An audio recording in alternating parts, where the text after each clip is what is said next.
Nikon Z6III is a powerhouse camera that, yes, it has a smaller resolution than some of its big brothers, but it has definitely got the DNA with regards to its autofocus system from the Z8 and Z9. And that puts it in a different class. It's a small camera that has lower processing power, but it has that autofocus system that really makes a difference. My name is Darren Donovan. I'm a photo host and guide for C4 Photo Safaris. And today, I'm going to talk a little bit about the Z6 and these 4 techniques that you can use to take your photography with this camera to the next level.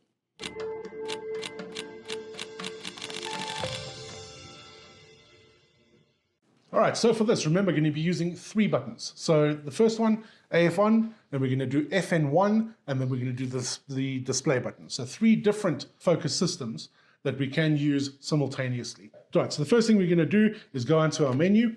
We're going to go down to the pencil icon, right? And then go down from there down to F2.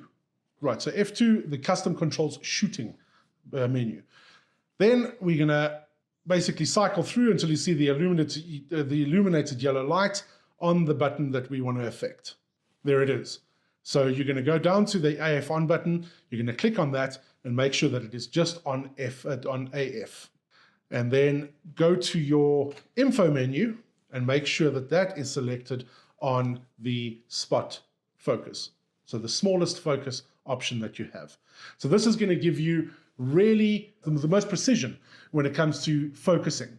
So if you're focusing through foliage or you're in a difficult focus situation, this is going to give you the most precision. So now, number 2 is we're going to go back into our menu, we're going to go back into controls, into custom control shooting, and we're going to now look for the FN1 button, which is up over here in the front of the camera. So now you click on that, and you go into AF area mode and AF on, and then make sure that it is on a wide AF. Right, so if I show you here, I'm going to click on the FN1 button, and you see how it gives me a much bigger square. So this is going to be used when you're in situations where you're photographing animals in a wide open area that you don't have a lot of clutter around, or with birds, or birds flying between trees, where again, it's much easier, it allows for the movement and picks up on that quicker because there's a lot more tracking areas that are available for the camera to use. And so those points will pick up and you'll be able to get much better focus and quicker focus. And then from there, you're going to go on to the 3rd button, which is the display button. So I like to use this because it's right next to the AF on button, which means that just with my thumb, I can go between using AF on and then going to the 3D eye tracking. So again, go into the menu, into controls, custom control shooting, and then from there, I'm going to go to the display button and I'm going to put it on 3D, so AF area mode and AF on, and I'm going to go through to 3D tracking. Right, so 3D tracking. Now the important thing again is go to your info menu by pressing the I, and then just make sure that on this, you'll see there's a sub menu at the bottom, and just make sure that your animal tracking is engaged on that. The second setting that I'm going to show you on the Z6III is how to get a high efficiency raw buffer.